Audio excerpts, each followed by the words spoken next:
Buongiorno, benvenuti. Good afternoon, Direi che possiamo everyone. cominciare. Accomodatevi. I would kindly ask everyone to take a seat. Thank you so much for being so numerous today, and many people are attending remotely connected, so we're very much happy with attendance. Luca Pandolfi, Project Manager IVS. I do organize and coordinate the organization of this summit on behalf of Confindustria. Along with Val Campus, we did start this venture some 10 years ago. We're celebrating 1 decade of collaboration with our partners in this venture, again, which has grown over the years. We did start with 150 exhibitors and some 3,000 visitors.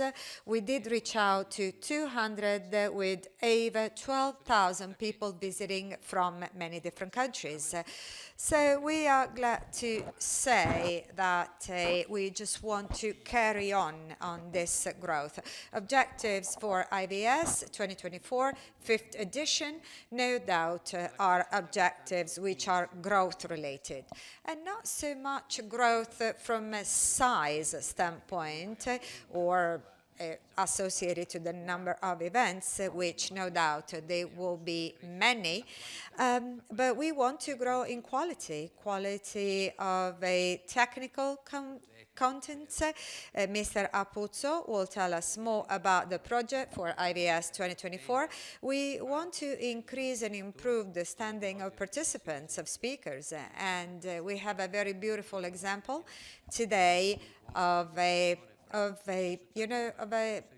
short meeting that used to be, let's say, not so much in depth as it has become, as we're now very much focusing on a number of things. So we're going to hear from Roland Berger, Octagona. So we're going to hear about the market objectives. So as far as IVS, we want to grow.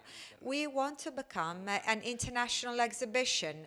We are part of the international exhibition calendar. We do have visitors coming from over 60 countries, but I'm sure that we might still be perceived as a kind of a local / European meeting. We want to overcome this paradigm and become more international. How do we do that? Well, we have to increase in visibility, first of all, and you will see that our machine is not stopping anymore. We do regularly share projects, content, activities, so that we do not skip or miss valuable communication. Speaking through visibility, I'd love to mention international alliances.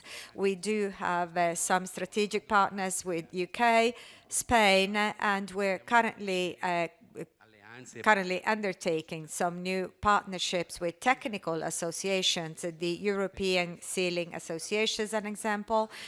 And I'm thinking about a number of different examples. You can check that on our website. Many important partnerships that allows us to detect the technical gaps on the market, to better understand what are the information that our companies need to be able to operate. Very rapidly, we're also increasing the number of media partnerships. They're almost doubled with respect to our prior edition. And we do publish on international magazines, which are very much influential, so that we can let our voice be heard all over the world. We're going to work on specific market. We're having a focus on Middle East, and also we're investing in knowledge. Well, if you take the scientific content of our conferences, do really stand out as a big investment in knowledge. But I don't want to anticipate what Mr. Apuzzo will say. I can only anticipate efforts have been many to increase and improve, and you will hear about a broadening of the program also from a duration standpoint. Back to knowledge, we need to detect what are the key themes, the key topics, and this is why Val Campus is also also working on a number of technical aspects. We met API recently to talk about standards involved in the United States. So we try to become richer and richer in content. We invest in knowledge, and we do also invest in experience. We want the exhibition really to become something that goes well beyond the 2 days of a pure exhibition, but we wish it can become a whole week totally related to events for valves. It used to be 2 days, it has become 2.5 days program. 2022, over 800 people attending a gala dinner, and we're going to have some 1,000 next year. We're very positively surprised by the request for participation from the audience, and we're now working to adapt all of, let's say, this big need to fully respond to the request from people to coming. So we're also working and trying to improve let's say, the driveways and to improve the flows around the pavilion. Possibly we're going to have a third pavilion, which is going to be same quality and same size as the two traditional pavilions we have relied on so far. We're also organizing some collateral events. There will be a golf contest. We are now considering some partnerships with cultural institutes, and we will be using the airport to promote the exhibition as well as the other way around.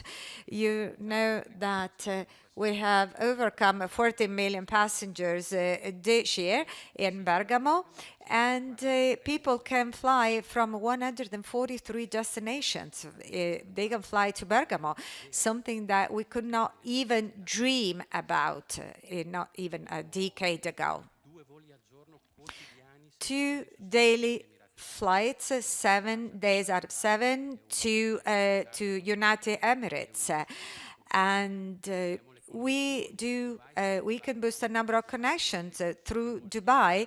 You can actually travel in many different destinations in the world, and many of these destinations are our destinations for valves. And think about the access from Middle East. You were to travel from Malpensa, whereas now from Emirates you can fly directly to Bergamo. Not to mention Europe. Paris and London would allow visitors to come in a day. They can literally come in the morning, see the exhibition, and go back at night. So we're going to be able to receive passengers, visitors. We're going to have an agreement for private flights.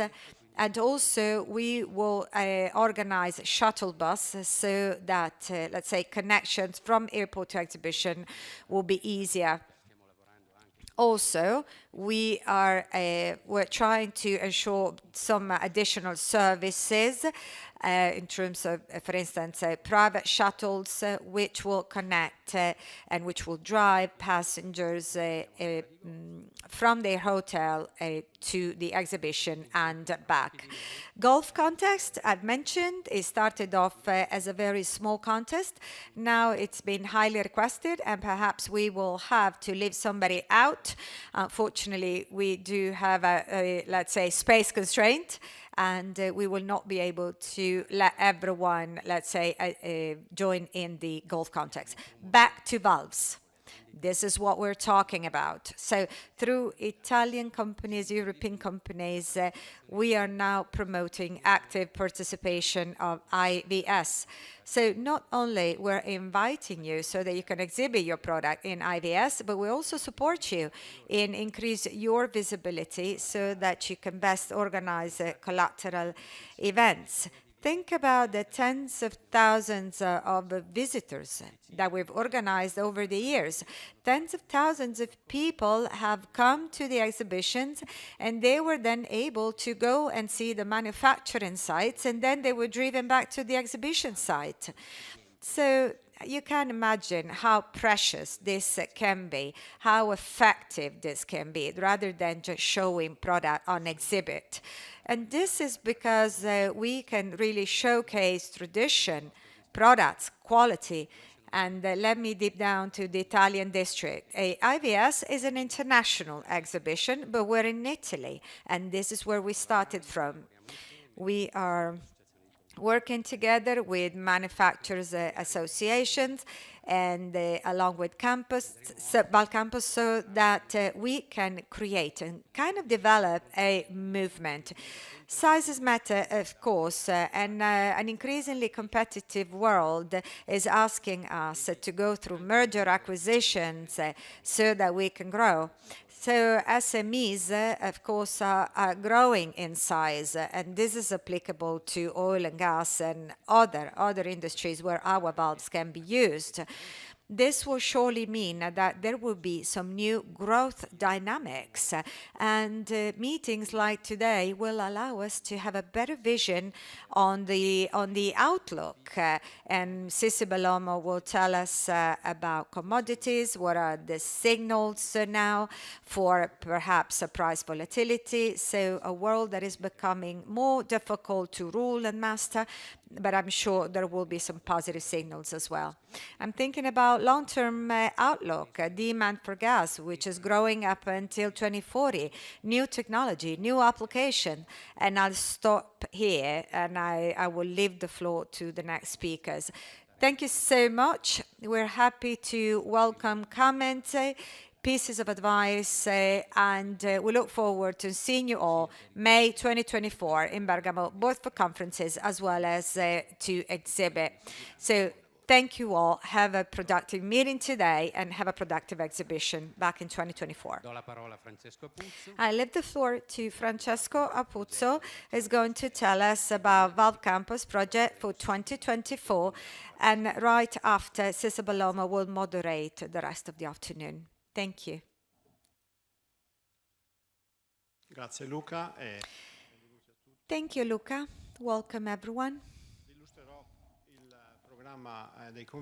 I will show you the program of conferences for the next edition of IVS 2024.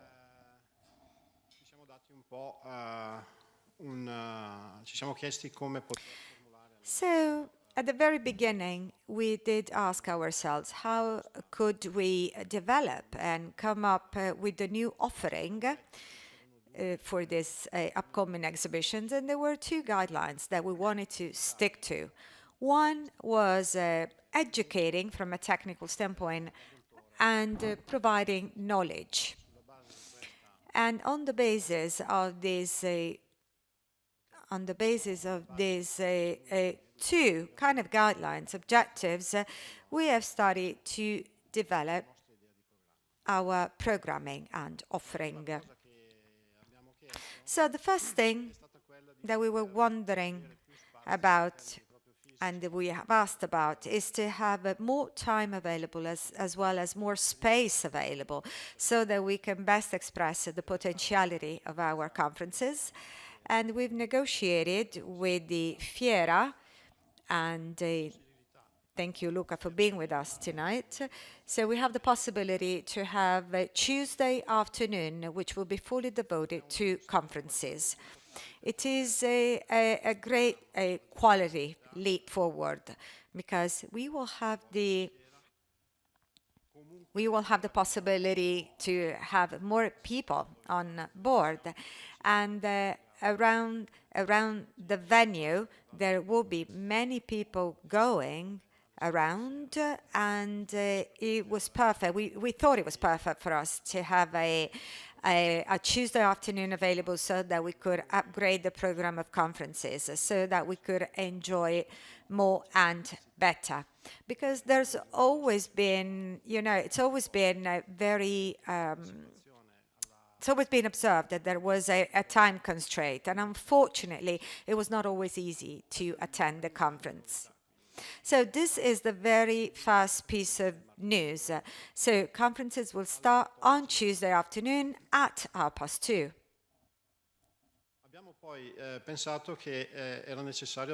And then we thought it would be necessary to have more representatives. For this reason, our scientific committee has been expanded, and it is now including 26 members. The reason is Well, we wanted to have more representatives, which means to gather many different voices that could help us in preparing the exhibition per se, but also because we thought that all of these members could really deliver their precious contribution to a more in-depth relationship, and so that better content can be presented. So scientific committee is not just asked to actually go through and review the materials that have been submitted to them, but it's being an active stakeholder so that more relevant contents could be detected and therefore explored. We have tried to be proactive in the construction of contents. What do I mean by that? Well, we have kind of given up the traditional scheme, which means a full list of contents, and then I will launch a call for paper. I will receive from authors their interest to participate, and therefore my content is all around this, so presenting what I have collected. So we were wondering, why can't we create our content ourselves, or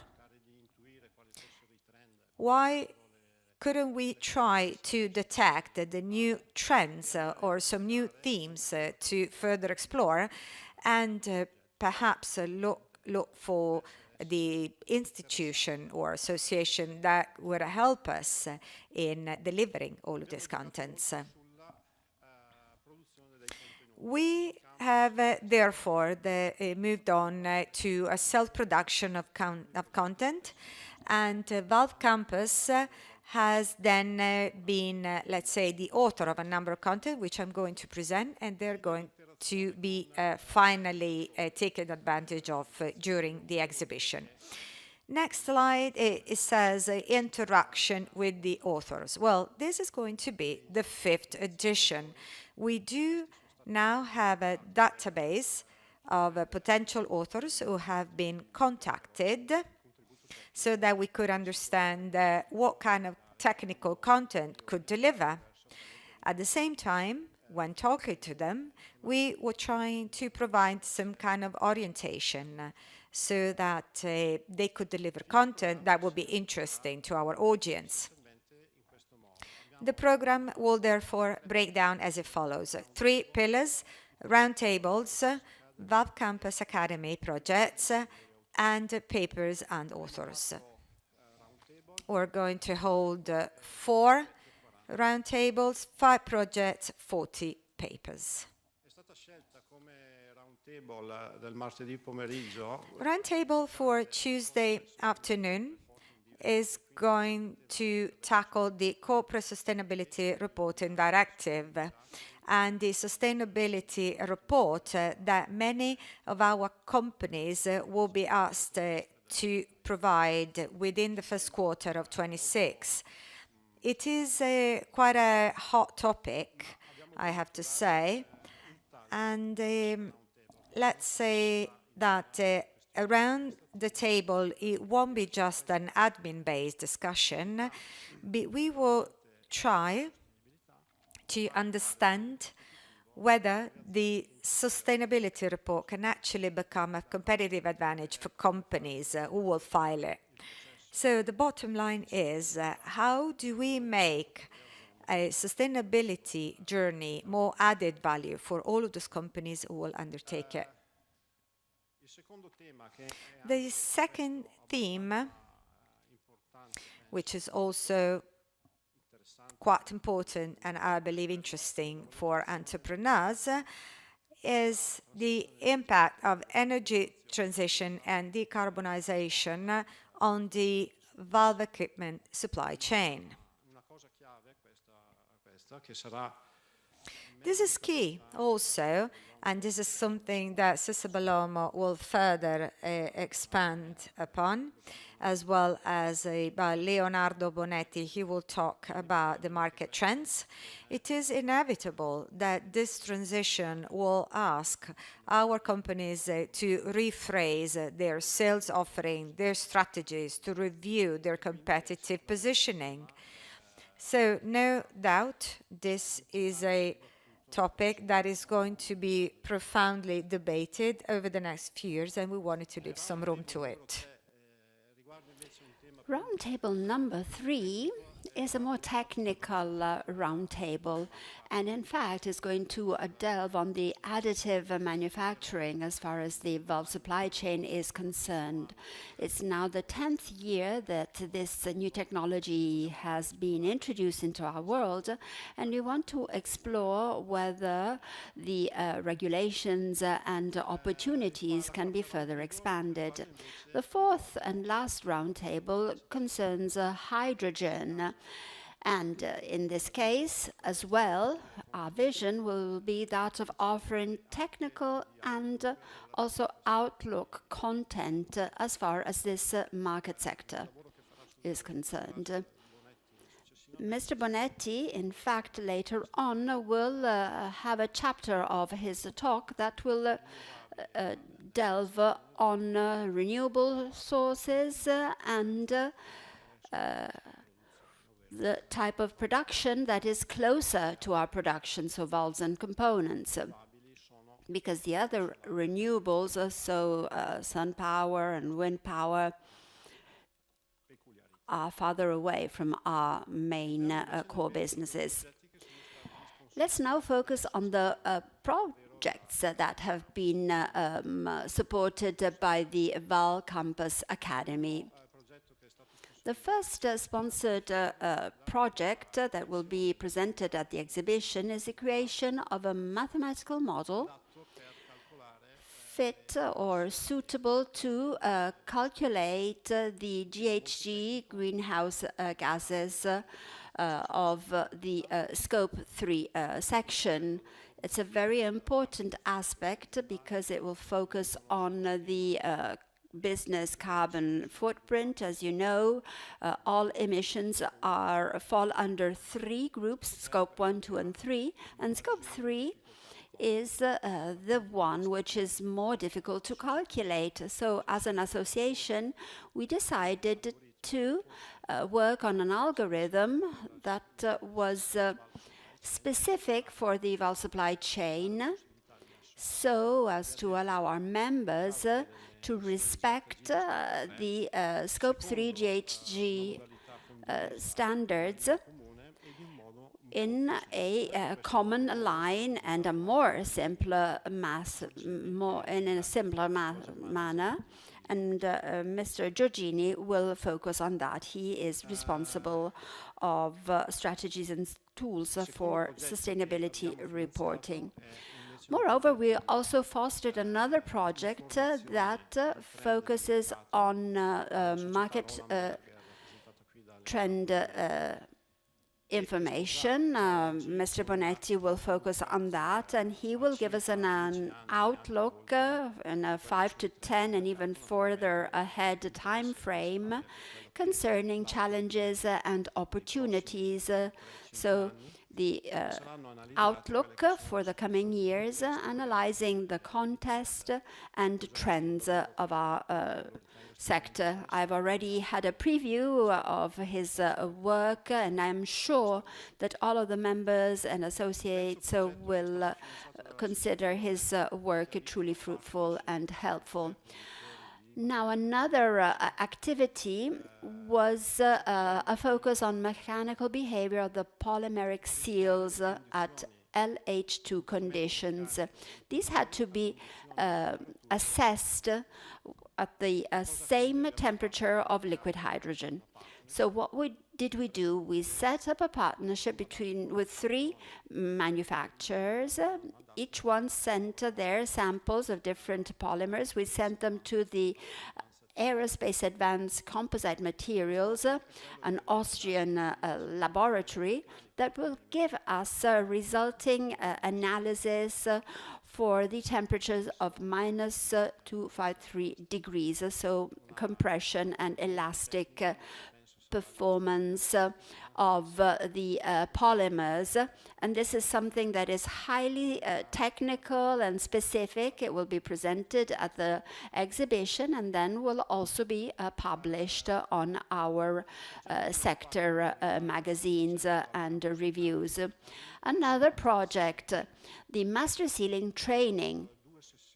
Valve Campus has focused on 2 high-level special sessions focusing on selecting lip seals, elastomers, polymers in specific industrial applications, both in cryogenics, both in other more specific applications that focus on hydrogen, for example, or RHUS. And then, last but not least, this is one of the most important sessions that we will present next exhibition. We have supported a project on AI applications for the valve supply chain. I believe you're all informed on what is occurring in the IT sector. There are plenty of opportunities offered by AI. And this in different stages of our processing, so starting from pre-sale, preparing quotes, reporting and BOM in technical plans or products and projects for manufacturing, and the preparation of specs and documents that will speed up in a very precise manner the whole process so that the company know-how can be very well structured in a digital expert repository or body that encloses and embraces all of our work and will make all of our work available in terms of the know-how that has been achieved during the whole life of the companies. We will have 3 experts who will speak about these topics. We're still talking to the experts. One has confirmed participation. He's coming from Houston. And then there's a European expert and an expert from the US, Houston. They will illustrate the concept of this type of application solutions so as to involve and inform the audience. And this is, of course, driven to entrepreneurs so as to allow them to understand the great opportunities that these tools allow. As Valve Campus, we are studying the feasibility of synergic supply chain projects in this sector.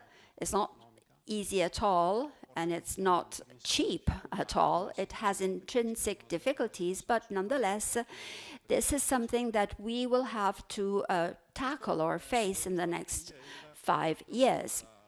So this is more or less the presentation of what will occur in the next exhibition. I truly hope that the audience will consider it interesting. As I said initially, we've completely changed the paradigm because we decided to become content creators. So this is a shift in our type of work. And so I believe that from here to the following years, the contribution of authors will really be focused on sharing content that is absolutely important for us and our members. This will allow us also to have a strategic change. We will become more and more international, because if we become creators of content, we can also export the content itself. So thank you for your attention, and now let me leave the floor to Sissi Bellomo. Thank you.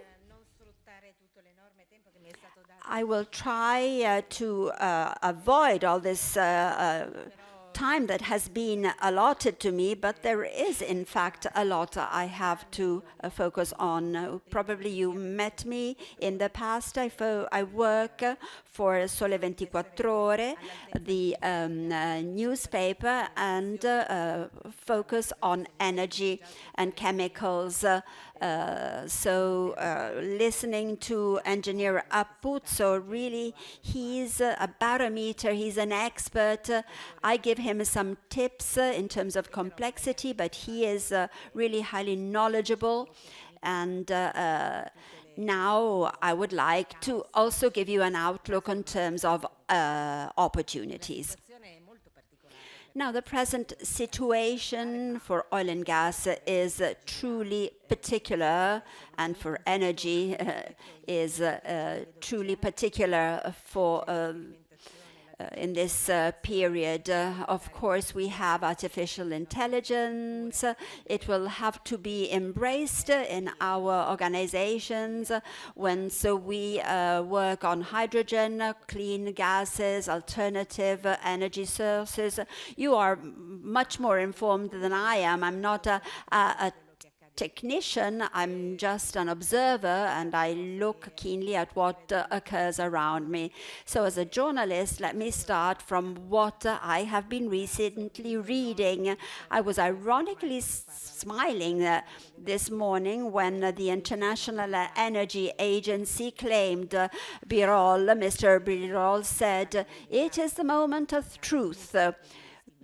Oil and gas companies should devote half of their investment to clean energies." When I hear these things, well, you know, I have, how can I describe my feelings? It's like asking a pizzeria to start selling balls. Anyhow, it's true. Irony will come up quite easily in your minds, but it is true. We have to be committed to ask oil and gas companies to be as more and more sustainable as possible, and also because there are constraints that will be mandatory. The request for fossil fuels does not look as it's dropping. Maybe we will reach a plateau in the coming years, and most analysts agree on this aspect. But plateau does not mean that by tomorrow we will have solar energy or wind energy supporting us. We will have investment opportunities that we'll need to seize, and think of your sectors, for example. You will have to seize these opportunities, and you will need to navigate the complexities. This year, investment in gas has skyrocketed and accelerated the market. Let me just give you some figures. There has been an awakening in investment, even if we're not back to the 900 billion per year that were the standard in 2014, when too much was probably spent in this sector.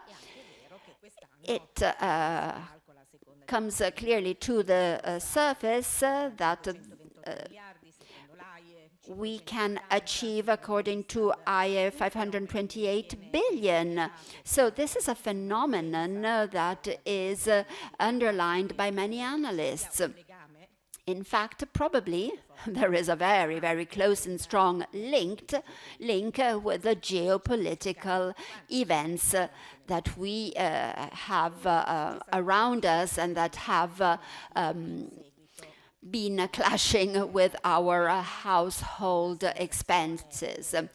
the situation in Ukraine.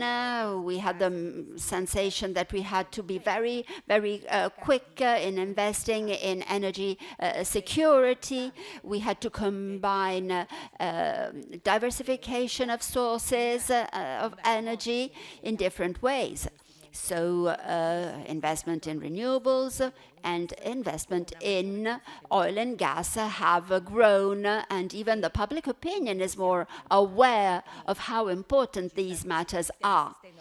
We are observing many people rethinking the optimism on green transition. It will not probably be achieved very rapidly without impacting economic sustainability, because let's not forget that it has to be a fair transition, and therefore it should also be fair from the economic point of view, the social point of view. It should not be the transition of the wealthy that can buy a Tesla, whilst the others have to, try and scratch their heads and see how they can do without buying a new car. However, bottom line, more is being invested. Istat shows a surplus of $100 billion vis-à-vis what occurred in the past 2 years. So the forecast before the Ukraine war has doubled, and the supply chain had to chase these figures to be able to meet the requirements. The FID has received plenty of investment, and there's also another awakening. Some geographies that are close to us, which is probably easier to work with, like Norway, that will this year have record investments. They are investing very, very much in Norway. They are considered a super green country with plenty of electric cars, investing in the environment, environmental friendly solutions, and they are investing on oil and gas with a low carbon footprint. Maybe this is a new direction to look into. They have started and opened an oil field, by the way, where the engines are generated by electricity coming from a wind farm. So, again, in the North Sea, the UK. There have been new licenses handed out, new investment increasing in the offshore, which is a sector where the increase has really been incredible in Europe, but also in other areas. For example, Middle East, Saudi Arabia has many, many projects, 55 billion in capex from Saudi Aramco.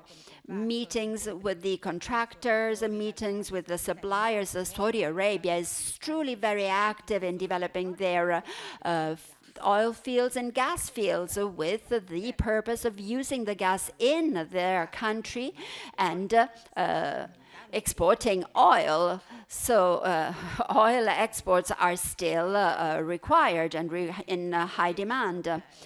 And then Qatar, they have invested in important expansion in gas, in liquefied natural gas. And that is something which is truly, truly important and remarkable.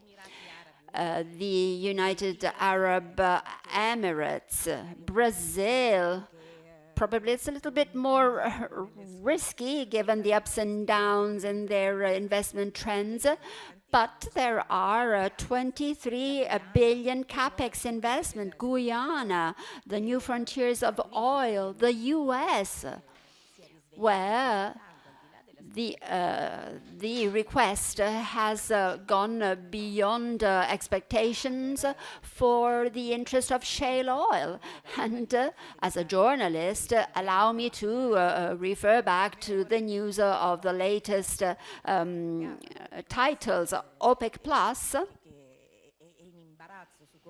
which is embarrassed in terms of how to manage the situation, because yes, the oil demand is growing, but the supply of non-OPEC countries with the engine of the US is growing so much that will compensate production cuts decided by OPEC.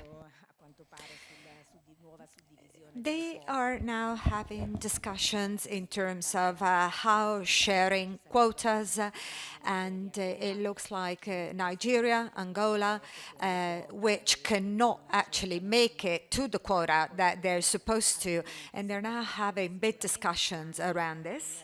But no doubt that there is a growing let's say, growing problems from United Arab countries, which are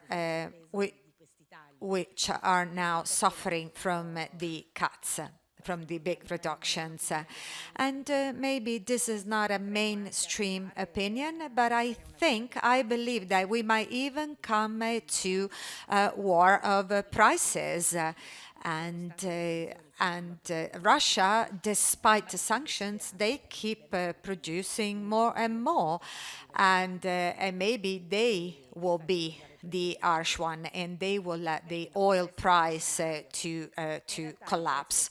It might be a scenario. Well, the oil price is heavily influenced these days by topics which are not the traditional one for the industry. It depends on the policies of the central banks. It depends upon the dollar exchange to foreign currency. And also the perception that market operators, traders, although I don't like to point the finger to speculation as the first engine of price movement, but the overall perception of the worldwide economy, which again is heavily influenced by the central banks. But if we take a look at oil and gas industry, it looks like it is in deep state of health, and offshore and deep offshore is now seeing projects in a very long run. It is not a short cycle investment. I just put some money and I just grab the profits right away. These are investment profile which are, to me, clearly saying that there is a growing recovery of trust in this very industry, and these are encouraging indications because there is a willingness to invest over the next few years, but we have to do it perhaps a bit differently with respect to the past. And we have to pay attention to decarbonization. Offshore, by the way, might have attracted more investment, although environmentalists are not so much clear about this, that it looks like it is less carbon intensive with respect to other offshore production. Well, it is perhaps better controlled in terms of emissions. It can be controlled, it can be managed a bit better. And maybe this other aspect is delivering great advantage. So, good news for the sector, I have to say, good news for the industry, although there are some hard challenges yet to cope with. Biggest challenges are those coming from the geopolitical scenario. Geopolitical scenario, it is now actually pushing towards the use of fossil fuels, at least in the medium term. And the energy crisis has led to rethinking of energy transition, or at least the times for energy transition. There is some technology neutral openness now that we are observing. So there's no clear-cut condemnation versus the oil refinement, the traditional oil refinement, but maybe how about some adaptation to produce e-fuel or biofuel, or at least a system which is very similar to what was there before, and it still be used by valve manufacturers or component manufacturers with no big difference with what they used to do in the past. Now, the ambition of having everything hydrogen ready, well, implies big challenges from engineering, innovation, and so on. And it also implies that perhaps finally the legislation, the regulatory framework and standards and regulation framework is coming to kind of completion also when it comes to the incentive piece, because it is still quite vague. Things may still change. We have seen we've seen countries stepping back. If you consider Germany, there were heat pumps everywhere, and then they realized that it would have been too expensive despite incentives. People wouldn't like it. They could not accept it. And also they've observed that they were not installers, so they were not plumbers, not enough plumbers, so that they could accelerate on heat pumps. And then they had a rethinking about that. And then another rethinking from the European Commission side on green fuel-fed engines and not actually giving in to the electric vehicles. And the plans for energy transitions have slowed down. They have become more realistic in a nutshell. And things might still change. Election will be there in Europe as well as in the United States. And it looks like Trump is now saying that it doesn't quite like what's going on the energy transition, and he wants to re-incentivize the fossil fuels, which has literally skyrocketed during Biden government. So this is more painful topics, if you will. Well, Russia, no doubt, and is perhaps being excluded from this scenario, and no bargainings in Russia, as it should be the case, because it should be sanctioned, and actually sanctions are not proving to be super effective, unfortunately. And we don't know how long Russia will be kind of ruled out. And also another area, which was the Eastern Mediterranean area, unfortunately, is not being included anymore because of the war in Israel. And Israel itself was heavily investing for further development of their oil mining activities or fields, and there were expectation for 3 billion capex for the next 3 years. I would expect now a slowdown, and unfortunately a slowdown will have a repercussion and probably entail other fall downs.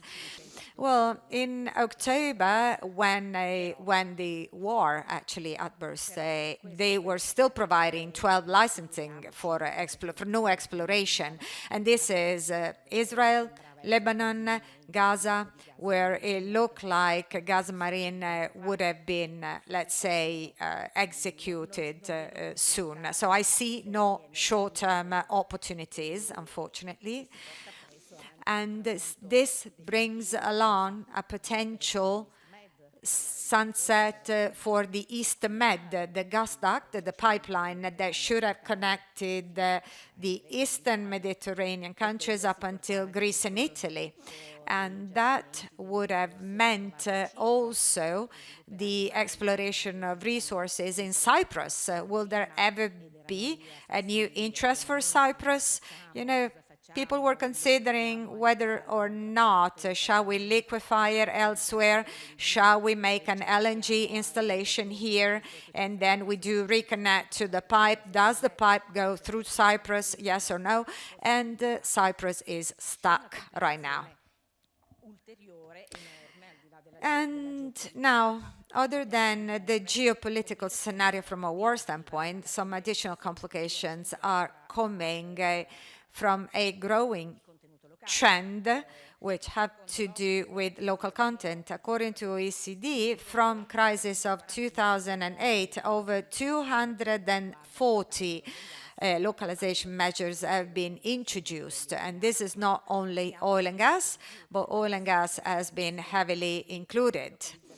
Measures are now aiming at green resources, green technologies, and Europe is now discussing the Net Zero Industry Act, which might have some good repercussions. And the position of the European Parliament is now expanding the scope to all of the components, sustainable fuels. So if the spectrum is being broadened, there might be some good repercussion. And there is a whole series of commercial barriers other than the local content. From 2019, the European Monetary Fund to date, sales barriers in the world are multiplied times 3. So there are over 3,000 custom duties and so on. So there's a growing trend to fragmentation, deglobalization, and these are, of course, economist talks, but thank goodness the world is still fairly good connected and we can still work despite borders. But yes, indeed, the world is going towards a fragmentation. There's a strong pressure from United States to detach themselves from China, something that in Europe has been interpreted as a de-risking rather than a decoupling, but less trade is there and less complications when you want to trade with a certain country. And so it is still something that we have to manage. And also, you cannot just, let's say, stay in your local courtyard, although we try perhaps to further maximize what is existing in Italy, but we cannot just rely on what we have in Italy. And new obligations upcoming and new rules to stick to. And the next challenge, which might be a very good opportunity for your industry, the one that has been mentioned by Apuzzo as well, is measures to contain the fugitive emissions, methane emissions. That is very promising as a field to me, because there's a strong trend not only in Europe, but also in the United States as well as China. The United States and China have agreed to bring to COP28 a strong pressure to contain greenhouse gases, which account for 1/3 of the global warming. So there's obsession for CO2, but actually the fugitive methane emissions, if we were able to contain it, we were actually able to beat down the global warming more effectively. Soon, the United States is going to pass 6 new important measures. European Union is now considering to measure emissions from 27 and impose sanctions for those who are not controlling the emissions within the EU, as well as on products they import within 2030. The intention in Europe is to do things in a very stiff manner, but we will see whether we will have then a component which allow to contain fugitive methane emissions and therefore greater business opportunities. It is now 5:10, and because I wanted to contain myself in my speech, I may perhaps stop here. I was perhaps a bit chaotic in the delivery of content, but more or less I've told you everything that I wanted to say about. Thank you so much. Adesso dopo di me lascio la... I will now leave the floor to the more rational and structured presentation from Leonardo Bonetti, Roland Berger, who will tell you in a more systematic and scientific manner things which I have shared in a more of a visionary way. And then we'll break for coffee right after that.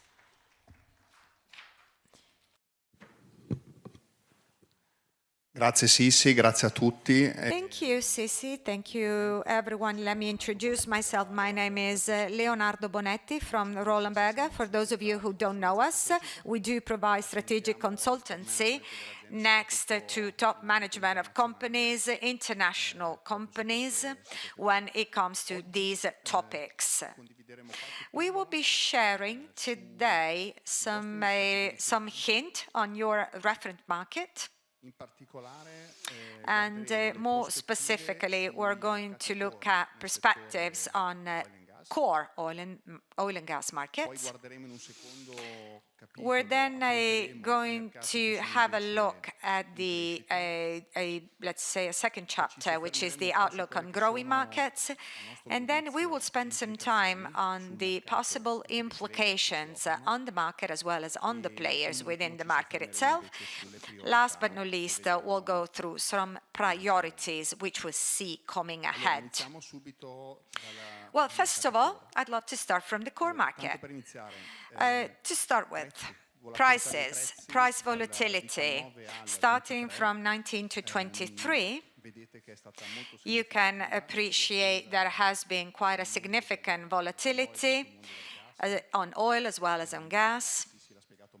Sissi explained very well what's going on, and of course this current scenario brings uncertainty on prices and therefore volatility. But if we take a look at investment overall, you can clearly appreciate that starting from 2020 there has been a significant growth in investment. In 2022, investment level was reaching out, well, we're very close to 2019 investment. So on top of 20 and 21, you do also see some outlook for 23. So there's clearly a progression, 21, 22, 23, Saudi Aramco, up to 50 billion investment, and other players are still progressing quite good, even for 2023. And this is kind of opening up for oil and gas. And let's take a look at what is the development of investments by region. Clearly, there's 2020 in between, and 19 and 22 are the other 2 years that we look at, and 22 is very close to the results of 29. As far as the outlook for next few years, contained growth, 2% for the market. What is important to emphasize, though, is the development of the mix from a geography standpoint. In this context, of course, Middle East is reporting the most relevant growth, but it is also relevant from the growth efforts, what is happening in North America. If we take a look at the value chain upstream, and if you take a look at what happens on the left-hand side, onshore, offshore investments in these two sectors, you can clearly see a substantial difference between the two segments. Onshore has reported minus 4% yearly between 2019 and 24, whereas offshore has very well recovered with respect to historical values. And 2022, as well as 23-24, expectation is to go equal as the same values as 19. On the right-hand side, you can appreciate see that investments are mainly focused in the offshore in Middle East, but some additional geographies are becoming relevant. North America, South America, they're still holding, and also Europe is still holding quite significant share. And if we still follow the value chain, FPSO is a market that today is quite stable. You can see it on the left-hand side. Well, it is kind of swinging around 200 orders. They're still volatile, and that is a kind of a natural volatility within the sector. And after 2020, there has been strong recovery, and the forecasts are now expecting a deployment which is 4-6 units per year. Something interesting that you may notice on FPSOs is that they're becoming increasingly attractive, also considering price volatility on the market. Historically, break-even was around $70, whereas now it is way closer to $35. And this makes business more solid and stable, even in the short term when it comes to investment. If we look into LNG, as you can see on the left-hand side, the investment 2021, 2030, 3140, and 41 2050, and on the right-hand side you can see the most important projects in LNG. You can see there's a peak in investment from here to 2030, and then after 2030 it drops. Therefore, this business has relevant potentialities, but on the short to middle term. And the geographies are quite differentiated. From North America to Middle East to Africa. Now, if we consider the downstream sector, therefore refineries, again, it's clearly easy to understand that the total volumes to 2040 is substantially stable. Nonetheless, there are significant changes in geographies. Let me go back to what Sissi was talking about earlier. Having seen what occurred in the geopolitical situation, there's been plenty of changes. The Middle East has become more important, and Asia as well, which shows a more relevant growth rate. Therefore, this impacts a global weight, which is more remarkable. So, APAC on the left-hand side is the strongest region which have lost importance in comparison to what occurred in the past. Now I would like to focus on the growing markets, an outlook on growing markets. Hydrogen. It is a new market, growing market, plenty of forecasts available. To 2030, we have 590 gigawatts of installed capacity, and this sector is something that we are looking closely at. Our forecast shows a more prudent value, around 120 gigawatt, which nonetheless is quite a remarkable amount on the market. Applications here? Well, we start from a baseline that is quite limited nowadays, especially showing mobility as more interested, then power generation, and then industrial sector.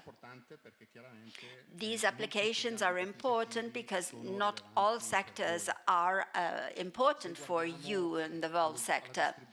If we consider distribution from the geographical point of view, we can easily understand that on the whole, the most relevant investment, you can see it on the left-hand side, in Europe, there is a foreseen capacity by 2030 vis-à-vis projects that have already been launched. Europe is topping the list, then ranking second North America. And the main difference is the size of these plants. In North America, they are far larger if we consider them compared to Europe, which means that Europe is mainly focusing to projects that are more distributed on the territory. In North America, these projects are deployed in a larger size and therefore are foreseen for the industrial sector. And this is something which is an important piece of information for you. There are other geographies following in line, and therefore the Middle East is also quite relevant, and you can see it on the right-hand side. So Europe and the Americas represent the most important geography. Now, let me try and give you a concrete example, because the applications I showed you earlier, the industries I talked about, are not that relevant in terms of volumes for your specific sector. In the mid and long term, an interesting opportunity could be the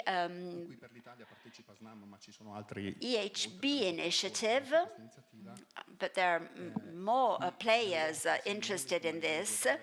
But in Europe, since we are a global entity, Europe is a net importer of hydrogen from other regions, has planned the project on the structure for hydrogen.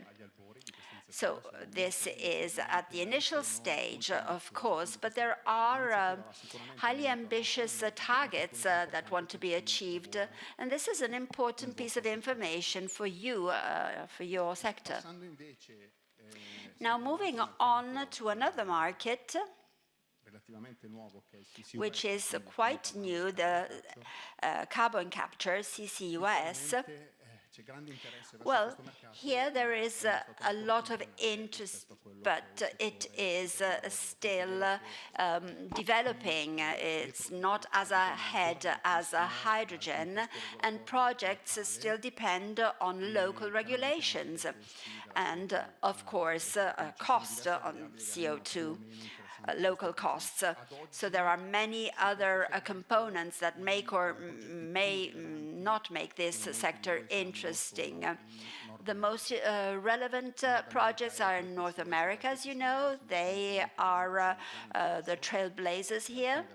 And some Italian companies are already working in North America with these companies. However, this is still in an initial phase. We are collaborating with North America. The projects are announced. So after North America, we have Europe and APAC and South America, and lastly, Middle East. Now, if we look at demand, so potentially on the long term, no longer on the short and mid-term, if we look at the demand in which type of application this technology is requested, you can see from this slide that the hard-to-abate, so-called hard-to-abate sector of metallurgy and cement are the most important in terms of sectors, but the chart also shows how Asia and China specifically are important here. This is a demand perspective rather than planned projects, but highly indicates how in the long term North America and Europe are important, but will be very important even in Asia. Now, last but not least, nuclear energy. It has shown a sort of rebirth in these last few years. As you can see from investment on the left-hand side of the slide, the top investment is foreseen in the 2026-2030 period with a relevant impact still up to 2050. So again, a mid to long-term investment. On the left-hand side, on the right-hand side, the geographies, Asia, again, is truly relevant, but even Europe and Middle East have high interest in this sector. It is quite particular in terms of requisites, certification standards, so entry in this nuclear energy sector is quite difficult, let's say, not banal. Now here, let's look at the repercussions or consequences on the markets. So core markets. Here, the key takeaway is that in the short to mid-term, we see solid demand. However, in the mid to long term, this demand may potentially drop or decrease. And some charts showed it clearly. The geographies play a more and more important role. North America is really increasing its importance. Asia is growing. And of course, what are the implications for the players? Well, overcapacity. It will be maintained, and we'll need to understand how to manage it. Second aspect, traditional segments, business sectors, are more and more on an increasing price pressure. And the last aspect is that the geographies are more and more expanding. On the other side, there are not so many opportunities on the new growing markets. They have to be developed, understood, but will not offer relevant volumes. And some opportunities will be possible just in some sectors. So the message here is that short-term solid demand and growing demand, but in the long term, on the one hand, we have to understand how to manage the presence on core markets,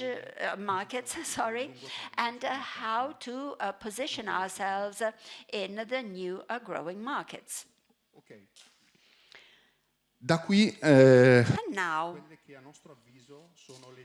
in our opinion, these are the key priorities for the future. And we have studied this with particular reference to the Italian situation. And the Italian supply chain is made up of small and medium-sized enterprises. This has to be considered, and this is why we put as number one, size matters. Number two, localization. Therefore, the presence, commercial presence and manufacturing presence, services, this becomes more and more important. Then specialization, I will focus more on that. Number four, expand into value-added situations. There are markets that will show a drop in the midterm, and so we will try and extract a greater value where you are present already. And then lastly, an enabler, which goes across segments.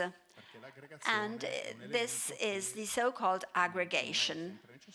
It's not always necessary, but for sure, this element can enable all of these points. M&A. So let's try and break down all of these points. This is a representation by cluster of performances of industries by sector in larger, mid, and small sized. And we also added the Asian cluster. And you see the revenues, then the EBITDA margin for 2019-22. And last parameter, the CapEx ability with reference to revenues, the average CapEx to revenues. So una correlazione chiara tra dimensione e and capacità. so revenues shows that there is a correlation between size and ability to stay on the market. So they have all decreased except Asian players. There are exceptions, but this is an average, of course, and we are focusing on the size of the enterprises. The small size, of course, enterprises shown a worser situation. For the average EBITDA margin, the difference shows a greater difference. So from 18% to 0 for small size enterprise, and Asian players do not have a high profitability, only 3%. Then the column on the right shows once again that a larger size shows a greater investment ability. So they have innovation, presence, portfolio that is higher if compared to a player who is smaller sized, that depends on scale, of course, but also on profitability, because if you have lower profitability, you have a lower ability in terms of investment. Scusate, si è bloccato il telecomando. Sorry, I had a problem with the remote control. The clicker wasn't working. Now, localization. I see we've seen two components here, two elements here. Your customers, number one, are demanding and insisting on this, not only in the Middle East, by the way, quite everywhere. They are demanding a local presence in terms of offices and works and plants. These are some of the examples for this year. Last year, the picture was different. So you've seen new offices and new plants. And we've shown the Middle East example because it's quite significant. But there are similar pictures also in other sectors, even in North America, for example. This is similar. Linking back on localization in terms of the commercial projects are being distributed in various geographies at global level. These are some of the most important projects that are in the market pipeline. As you can see, North and South America are truly remarkable. Asia is truly important. You can see it from the various dots on the map. Africa, relevant as well. So this picture shows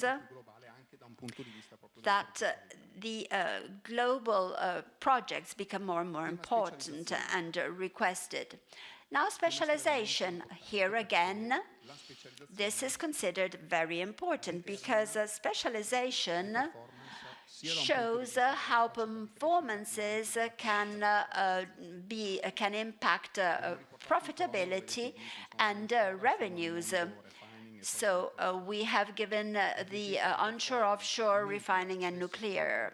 You can see the average of the sector between 2019 and the gross margin, which is an average that we have observed on the different sectors. Of course, there are differences, but this positioning gives you an indication of how the sectors are different.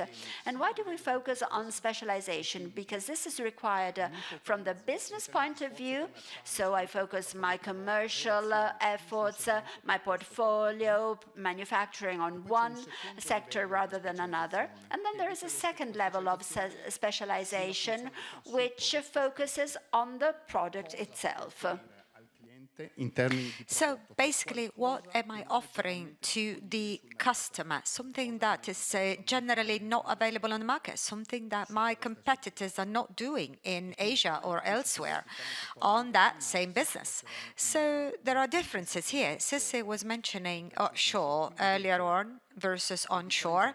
You clearly see the difference here, the development of onshore versus offshore revenues-wise, and you also see the difference between the expected gross margin.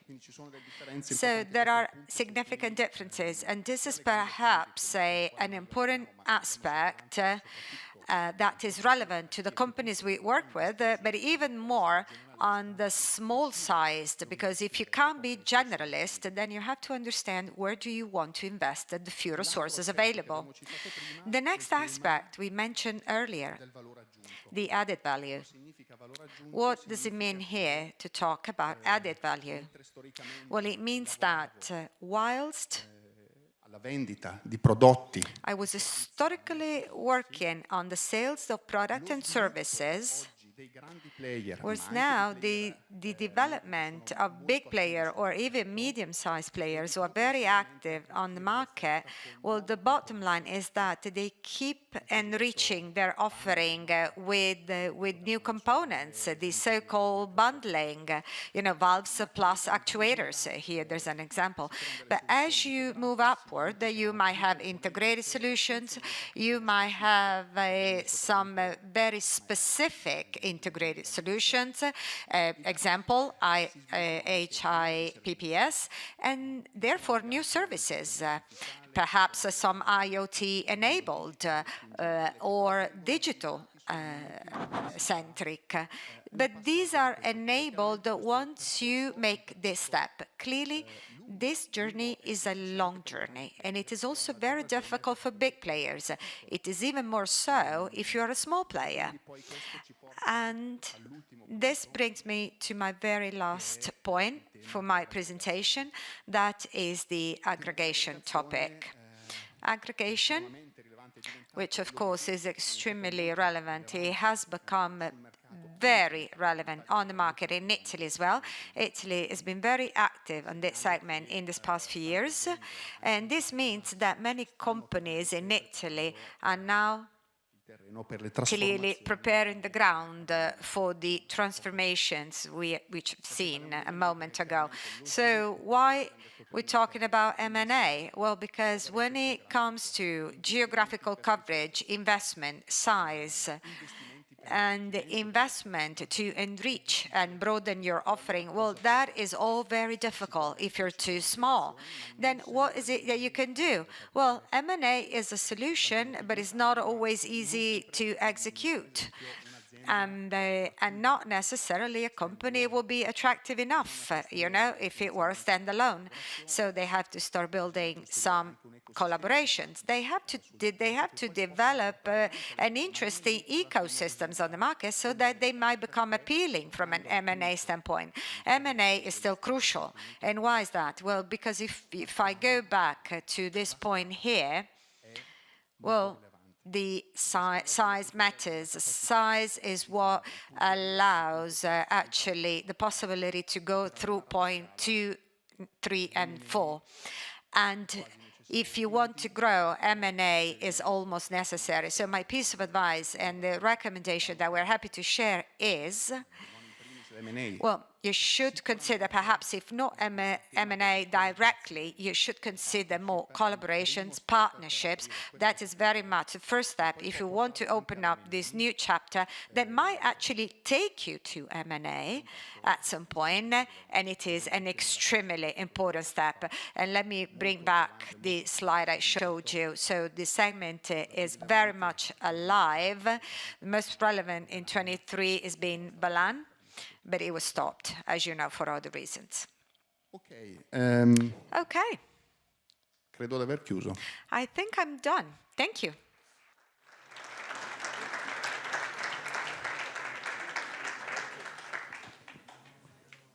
Prendo il microfono soltanto per, Well, per chiedere se... Thank you. Thank you so much. Can we break for coffee? Do you want to address a first Q&A session? So just let me know. What would you like to do? Okay. We're still going to have a Q&A. Well, there is a question from YouTube. There's a question from YouTube. Okay. For Mr. Bonetti, the question is following. What are the most interesting geographies if you look at the medium-long run perspectives? Well, I think we touched based upon that a moment ago. If we consider the long run, no doubt, I would say North America, South America, Asia. Saranno comunque fondamentali. Those three will be the fundamental geographies in the long run. If we talk about short, medium, they are not, but they will become surely fundamental geographies in the long term, well, given what we've seen on the different segments of business.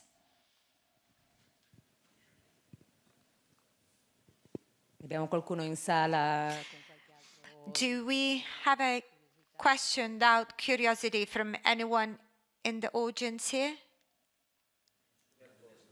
The question cannot be captured if it's not spoken into a microphone. Già tantino. Moltissime sono in Cina, al solito, credo. No.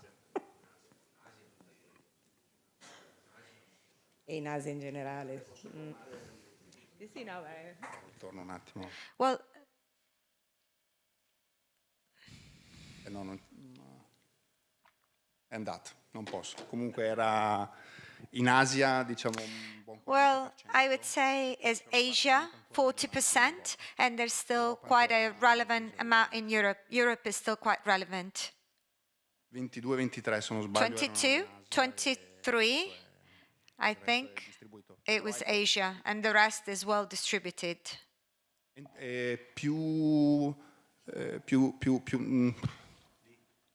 Sono lì, credo, sì. Sono molto vicino, anche l'India sta investendo molto. India is investing greatly as well. C'è la parte di service, naturalmente. Sì. And there's also the service piece that you have to consider. andiamo a prenderci il caffè o qualcun altro? Sì, dai. Tanto ci sarà posto per le domande anche alla fine. Okay, we're breaking for coffee now and we'll leave it to a Q&A session at the end of the event. Thank you.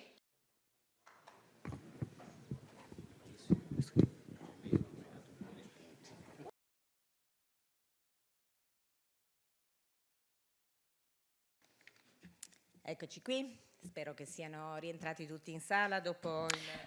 Okay, I hope you have enjoyed your coffee break. Thank you for being with us. We carry on with the following presentations.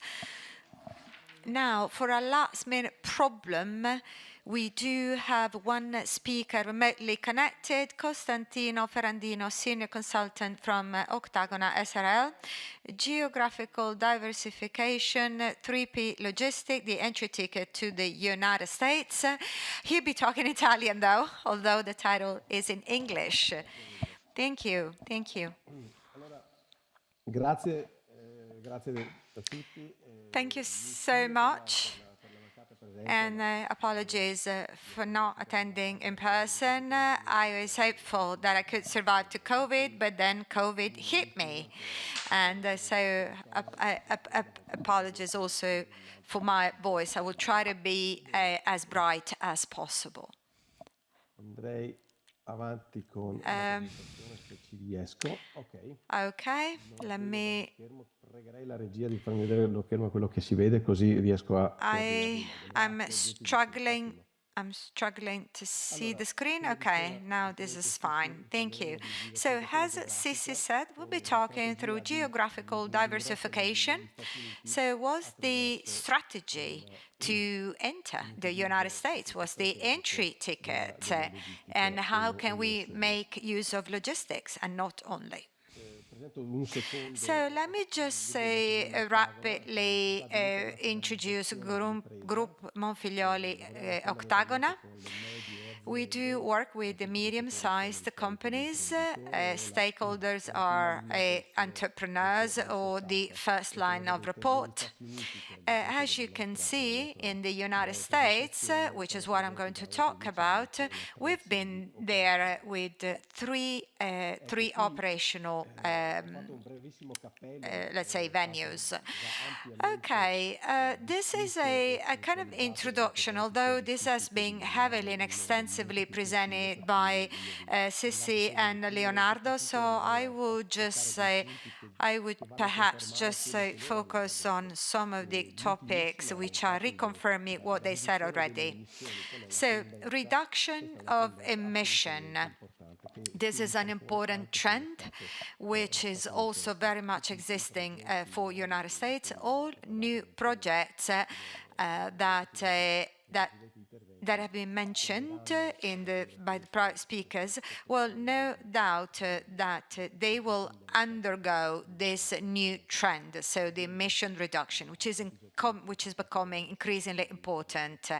And so everything that Sissi Bellomo said earlier, well, actually, this is something that totally marries and embraces this slide that I prepared. The United States can really become a super interesting geography where we might have our next strategy. So this first slide, I'll try to be quite fast so that I can actually focus on the last part of my presentation. Okay, I'd love to spend a few words to say how important it is to diversify the strategy in a context which is so much swinging as the one we are currently observing. So the current oil and gas market, but not only, and because of the geopolitical scenario, now a diversification which is expanding, let's say, the horizon of our small and medium-sized companies is crucial. Next to M&A, which is another interesting strategy that Leonardo mentioned. And so such diversification can really help smooth out some negative aspects, such as the pressure on prices, and also the management of bottlenecks all along the supply chain, which is unfortunately back there. So why the USA? So why? Why? Because United States is the main provider, the main producer. And when it comes to oil and gas, as the other speakers have said, so not only they have grown, but they are very much sitting at the top of the pyramid, and so they are a key contributor, and they are back again in a strategic industry for U.S. And of course, the U.S. will never lose sight of such an important priority as this one is. So in the very short term, this will be even more the case. And that is because of a strategy of a short, medium term, and that is exactly what we what we do as Ottagona. So in Ottagona, we do work on these strategies. We don't deal with long run, only with small and medium term. And then I will outline the strategy in a moment. And that is a strategy that many SMEs could actually adopt as they might be interested into our perspective. Let me spend a few words here on two key topics when it comes to US market. First of all, specialized workforce. And nazione in cui we obviously talk about a geography where human resources are extremely dynamic and now they're very skilled, and that goes without saying. But the market itself, the HR market, is very dynamic.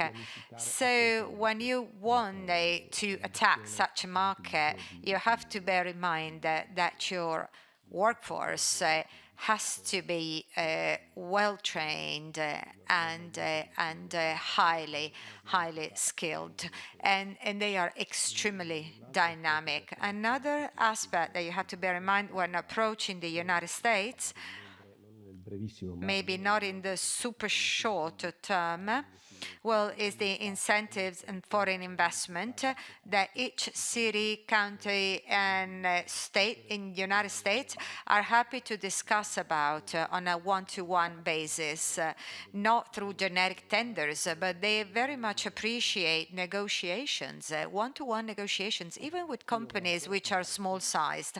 I've been even faster on this slide. I just would like to remind you all that the US market is already a crucial market in the Italian economy. They're the first commercial partner of Italy outside Europe, right after France and Germany. And of course, Italy is as important. Still, the trade interchange, it's in our favor constantly. And as you can see in this slide here, machinery and equipment, which we stand for today here, well, they cover basically the sum of food and textile, which are flagship for Italy. So let's not forget that machinery and equipment and therefore the valve industry is making alone as much as textile and food are doing. And let me come to the core of my presentation here. So we always want to remind companies that before you try to invest into the United States, or let's say before you approach them, before you try to settle down in such an important market and you develop systematically, you must have a well-defined strategy. That strategy will allow you to outline a short-term, at least a medium-run objective. It is also as important to understand the dynamics of the US market. Americans are not Europeans. Over the last few years, they've developed a business logic which is completely different from ours. You don't want to underestimate these cultural differences, as they might jeopardize your approach, your business approach from the very beginning. And you don't want to do those mistakes, you know, because these mistakes might be time wasting, and time wasting is even worse than wasting money. So you want to plan your efforts effectively and have a severe, very strict timeline of what you want to do, when you want to do it, and constantly following things up. That is very important. So what I'm going to share with you now is an entry strategy into the US market based on 4 pillars. Now, in this case, I'm talking about companies which have already started to talk to United States. I would assume that companies we're talking about now, they must have had something to do with the US. So they must have, let's say, had some kind of experience, some flavor, and I'm sure they have understood already how important a strategy is. So what I'm trying to outline now, so what I will be outlining now, is a strategy which allows a soft landing, therefore being perceived as American, although we are not Americans. So what I'm saying is that the tools that I'm going to share will allow you to approach United States, work in the US, have an activity there, having a business there, without necessarily developing an American subsidiary, which is kind of notorious for everyone because it implies money, efforts, and admin, a lot of admin efforts as well. So let me go through them one by one. So pillar number one is very much the understanding of the market and the understanding of where our competitors are positioned, understanding where our customers are, and the size of the market. And I'm not just saying vaguely or broadly speaking or speaking loosely. You really must become familiar and fully knowledgeable about your potential competitors, because they're all very diversified and there's no one company which is the same as next. So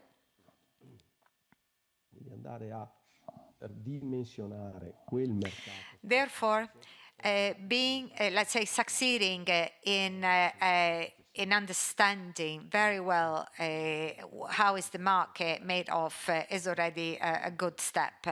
Then, of course, the pricing. Pricing is as crucial. And I have to say that it is usually underestimated. Well, we believe that as long as we can sell to Gulf, we'll be able to sell in the United States. Well, that is not the case. I can tell you that there might be more favorable prices, but that is not so tried. So you have to be really systematic in analyzing and understanding all these parameters so that you can develop a winning strategy. In absence of that, then strategy can be successful, but it can also be a failure, because it might be that you can still be successful in the end, but let me tell you that it is less and less let's say, randomly happening. And then product registration. Engineer Apuzzo mentioned that there will be some new registrations ahead, and you always have to keep up to speed with it. Pillar number two of the strategy that I'm outlining is let's say, the logistic piece. What I'm saying here is that the strategy will not imply for you to establish a company or to set up a company in the United States. And that is something that many consultants, they usually recommend. I'm not saying that this is wrong or right, but I'm saying that this would perhaps discourage companies from approaching the US. And what we do recommend is not necessarily to set up your company on day one, but actually to start from the logistic as a key strength. And therefore it means from 6 weeks of delivery when the products are traveling from Europe or for the eastern part of Europe, actually bring it down to 6 days. Because if you have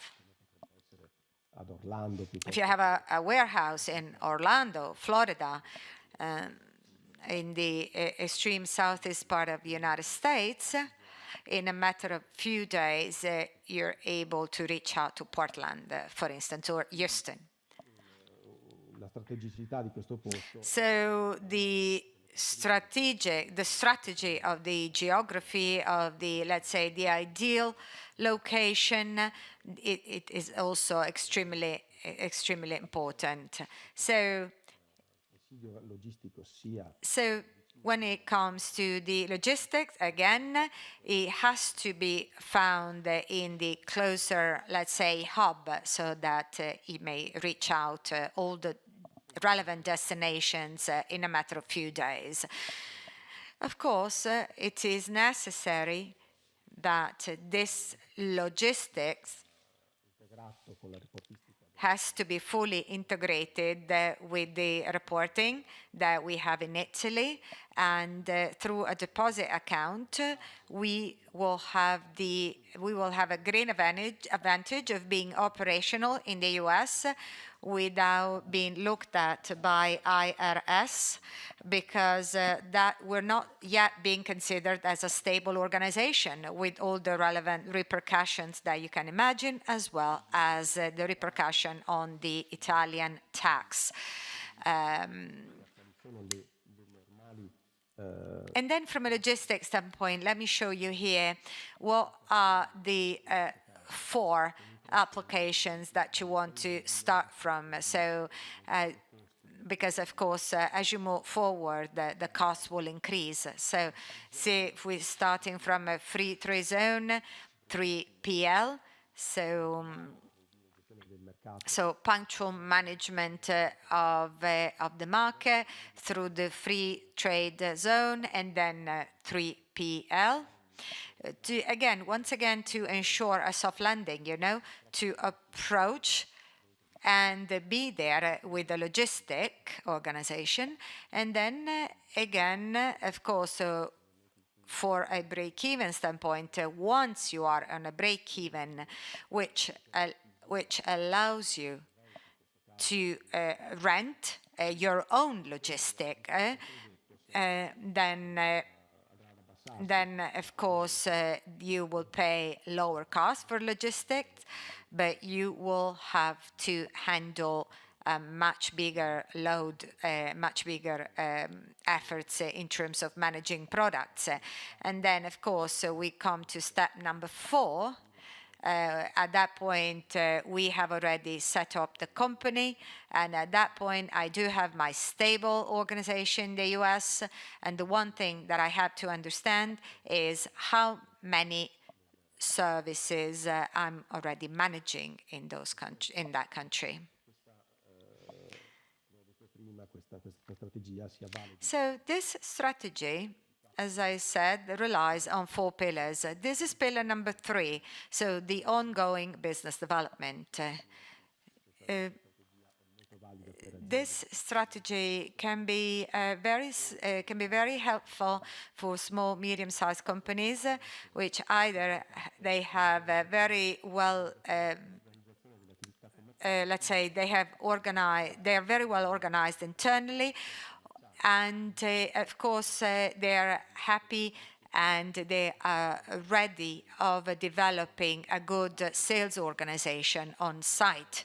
The benefit here is that you can be perceived as a local partners, and if we talk about so through the local temporary manager, that can be very helpful, because it will perceive all the different shades, let's say, and all the important variables which are existing in that type of market, and they're able to have a dialogue with the company, and it will be far easier than what happens in Europe, to attend conferences, exhibitions, events, as your meeting shows today. If you gather together, this can be really, really effective. And this is even more dynamic when it happens to United States. Although in Italy, we do have some very good examples. Pillar number 4 is the scalability. concept.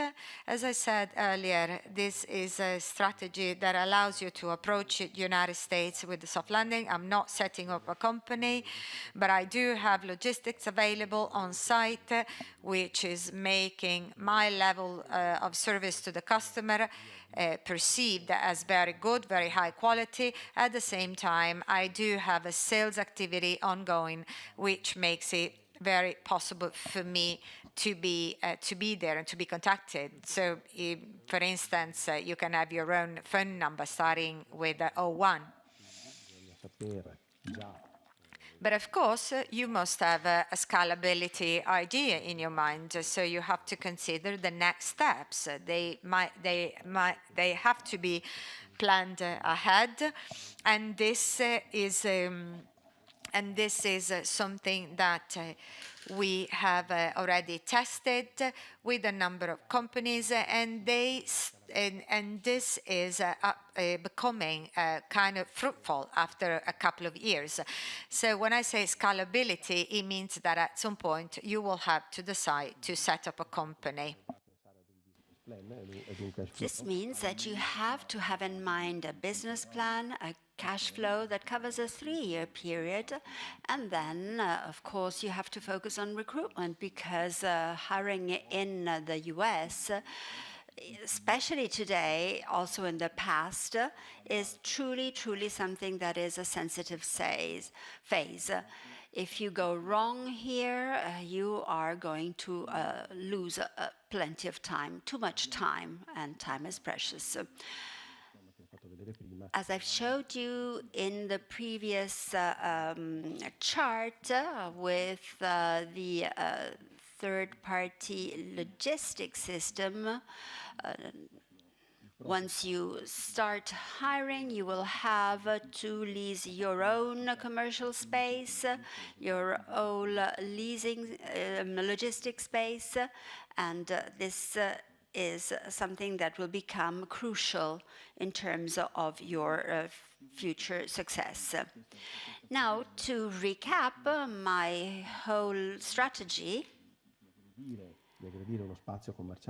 in order to approach an important market like the United States, but most of the North America falls into the same procedure or strategy, it is important to have a direct and constant market contact after soft landing. And let me repeat something that I've already anticipated. If you are present on the US territory, sometimes you are expected to establish a subsidiary, and fixed costs are quite high. With my strategy, well, you will just have variable costs and not the fixed costs. So these costs can be more controllable. If you elevate the level of service you can offer to your customers, well, this strategy, for those who have already landed in the US and wants to implement their presence in a scalable manner, well, this is the best strategy to follow. In most of the counties we've worked with in the US to promote their funding ability and allow incorporations and the establishment of companies on the North American market, and Leonardo touched upon this, is something that is expected after a certain period of time. There will be a sort of push towards manufacturing on-site in the US. So after the soft landing, you should have already envisaged the true landing, so with skilled staff, with following an American way of doing business. And this will allow you to have an ongoing success for the strategy of your company in the US. I have concluded. Thank you very much, and I'm sorry for my low level of the voice, but that's what I have to cope with. Oh, come on, Mr. Ferrandino, you have been truly very lively in your presentation. Now, thank you very much. Now we are going to give the floor to Marco Tornaghi, Senior Product Manager for Valpress SRL, and he is going to focus on valves for hydrogen service, technical requirements, and regulatory state-of-the-art. Okay, so good afternoon, everybody, and it's now going to be quite difficult on my behalf to try and infuse enthusiasm at this hour of the day. When I presented my title to Virginia, she said, well, this is not a highly captivating title to present at 6:30, but this is my role, so I am always focusing on project developments for valves. But today I'm here as the representative of the European Table for the coordination of our regulations in the oil and gas valves. In this field, our members are already working and delivering their products worldwide. But when we deal with oil and gas, of course, we need to focus on many different aspects. And so when focusing on hydrogen, you see, it is easy to imagine this green future thanks to a molecule of hydrogen and water. Everything is nice and silent, and everyone is happy. But once you have to approach the standard, and so I am the technician and working with the API 6Z, we are setting forth the standards for the valves that we had to write from scratch, and now it is an addendum to an existing regulation. Now, the second, as a convener, and a convener at the European level, we are 67 people, and each one, portrays and represents its own sector and world. I manufacture butterfly valves, ball valves for me. And so we had to work together and define hydrogen. So in the past, hydrogen was very easy to envisage. What is hydrogen service now? What should we do when writing down the hydrogen-ready standard? What are the concrete examples and rules? Once you play football, the coach says you have to play well, but if I have to play well on the football field, I need to know the rules and know what to do. And so I have to overcome the car in front of me on the motorway, but before overtaking, I have to look in the rear view mirror and see if there are any cars behind me. So, hydrogen service, what should we do? Let me give you an example. Man lands on the moon. The mix was 100% hydrogen. Do you know the pressure of hydrogen in a fuel cell, or what you should put in a car? 700 bar. Just to give you an idea, this is hydrogen service, top hydrogen service. And then, what else? Do you have a real-time application on where you use hydrogen, except for the petrochemical, where there is the typical rule of refinery? This one.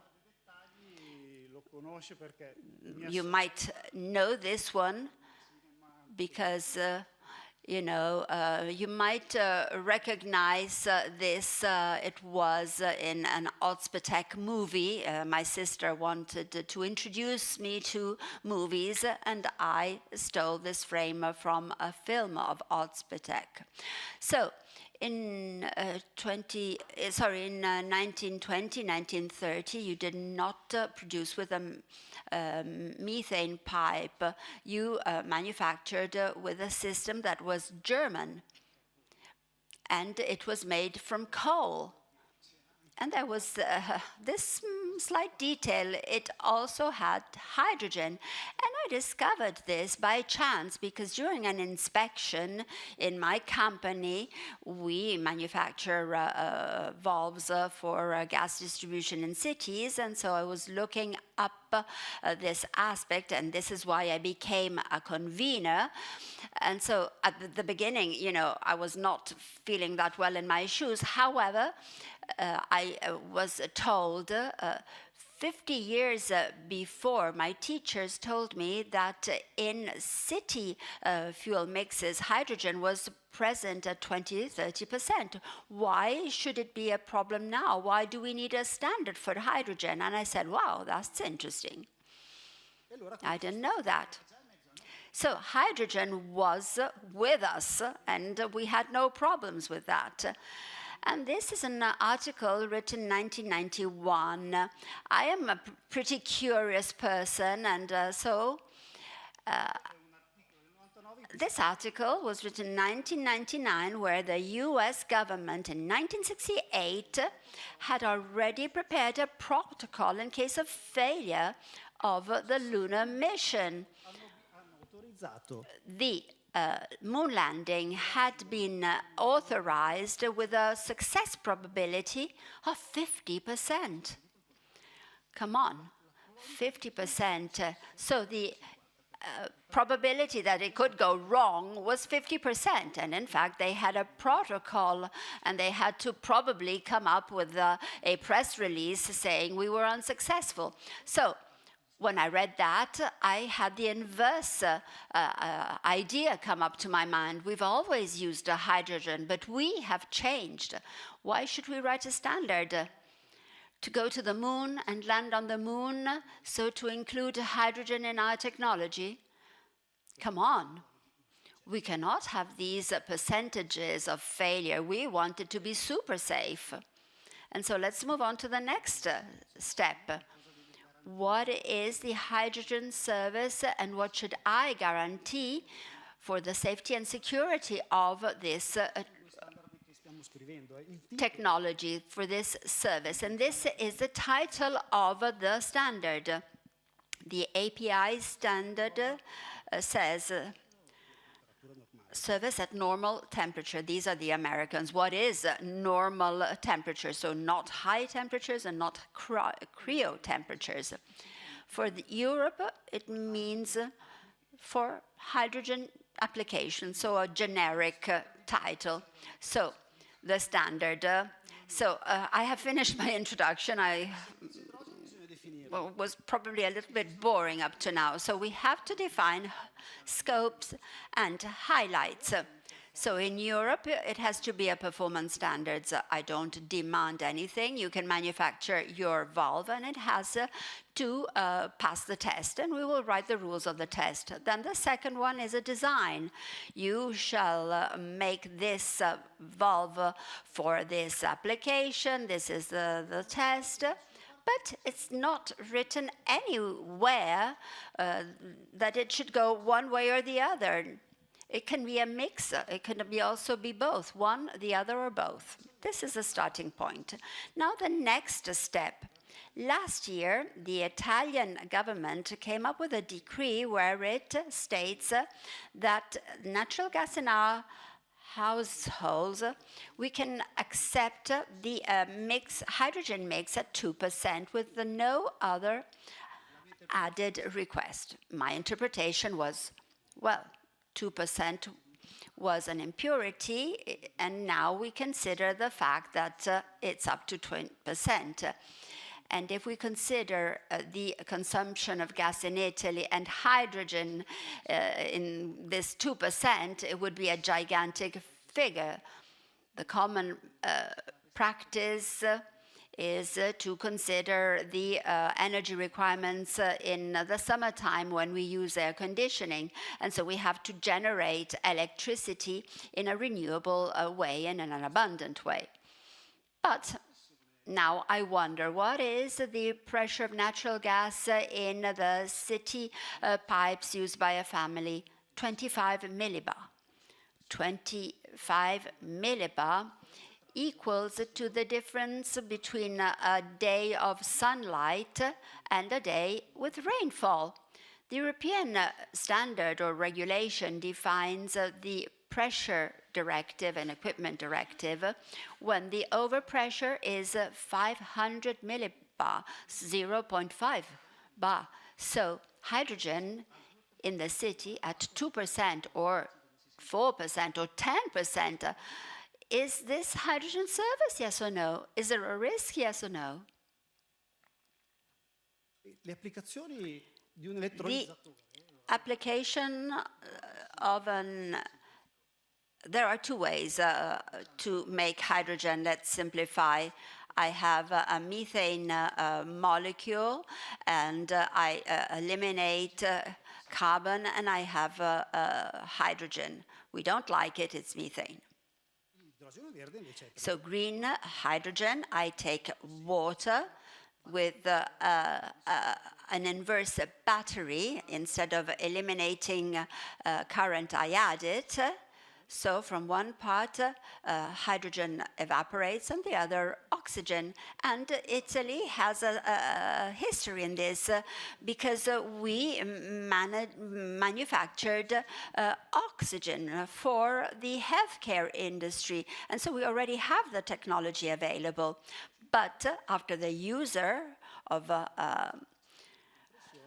hydrogen, you have to stock the hydrogen at 200 bar, then you have to transport it at 800 bar. So we have to set forth a standard that responds to 25 millibar, then 30 bar, 200 and 800 bar. So, you know, when going down in depth, in detail, things become more complicated. And hydrogen liquefies at minus 253 degrees. And it also is used at a high temperature, 800 degrees centigrade. And so we have a shift from 0.1 up to 100%. So we've been working on this for a year, and we just agreed on how to understand risk. Partial pressure of hydrogen is already known because in some oil and gas standards, the 777 spec is defined as a product between the line pressure and the hydrogen percentage. And in city natural gas, if we had 1 bar and the hydrogen percentage is 1, the risk is 0.01. If we go at a compression plant where the line is 200, we have 100 and 200. The difference is 4 zeros here. So we have to be pretty careful when modulating these aspects to guarantee safety and security. So we have to assess risk. We define it by the second parameter. Then, after, let's go in depth in the details. I can have hydrogen production outdoors, and the risk there can be embrittlement. Yes, because hydrogen embrittles on the long run. And so the product we manufacture has to be solid, has to be tough. What if we manufacture indoor? I'm a lab, I test valves. So the service is indoor. Europa, in tutto il mondo, In all of Europe and all of the world, in kitchens, we have air inlets for gas, for example, because of leakages, and we want to avoid leakage. And hydrogen is 16 times smaller. So if we have indoor service, I will have to write something different here. se sei in un pozzetto sottostrada, And what if is it below manhole in the street?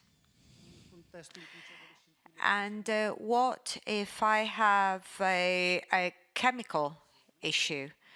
Then I will have to avoid explosion. I will have to pay attention to that. There are also other aspects that you want to take into account: the quality of material, the embrittlement, and the greenhouse gas. And I didn't know there was a norm on the reduction of a fugitive emission.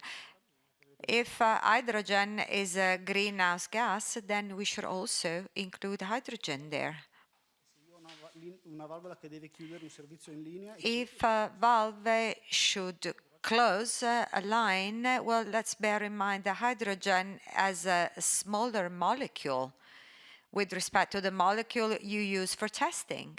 So what test would you use? And so on. So if you want to shift from the future we want to a practical world, well, there has to be a written standard with some answers, with some clear answers. Otherwise, the risk is that we may find ourselves with products where you can't understand, you can't tell the difference between apple and pears.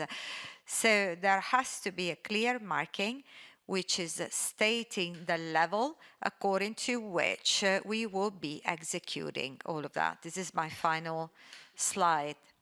So technology is well known, but if we believe that we can apply standards of oil and gas to other industries, the risk is that technology will be very expensive, because if I do apply a number of requirements, una valvola del DN20. and if I do have a small valve, and I'm asking some 15,000 euro extra because I need to test, including hydrogen, it becomes something that the market cannot cope with. I have to find a balance between what is safe and what is necessary. And then we come into policy making, which is a completely different story. For policymakers also have to aim for that balance, and that is an exercise of European democracy. Thank you.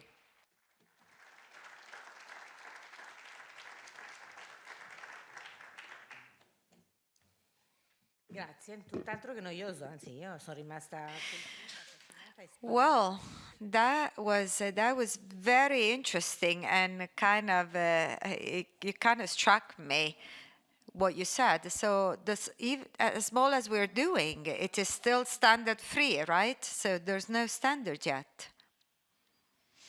The comments cannot be captured unless are spoken into a microphone. No, certo, su quello io sono tra gli scettici. Yes, of course. I call myself a skeptical number one, and I don't believe it's going to be feasible in Italy in the short term. Okay, we leave the floor now to Alex Giorgini, R&D manager from Valen SPA, as well as managing director from IRTA.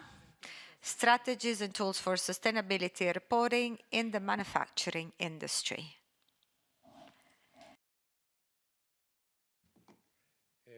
Buonasera e grazie.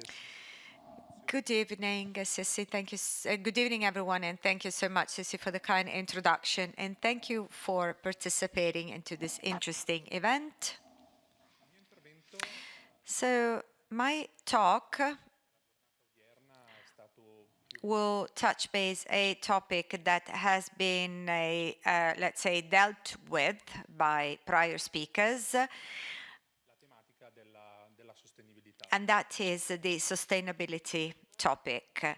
The objective for my speech is to provide a framework for strategies and tools with a very clear test around the challenge that as companies, irrespective of the size, we are now dealing with, and more specifically in the manufacturing industry.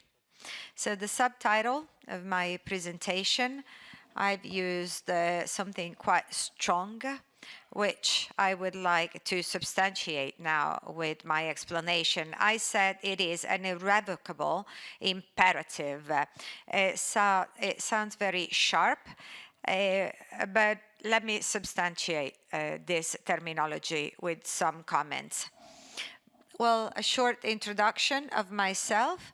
So my background is in the field of energy engineering, and I have a specialization in enabling technologies for the energy transition.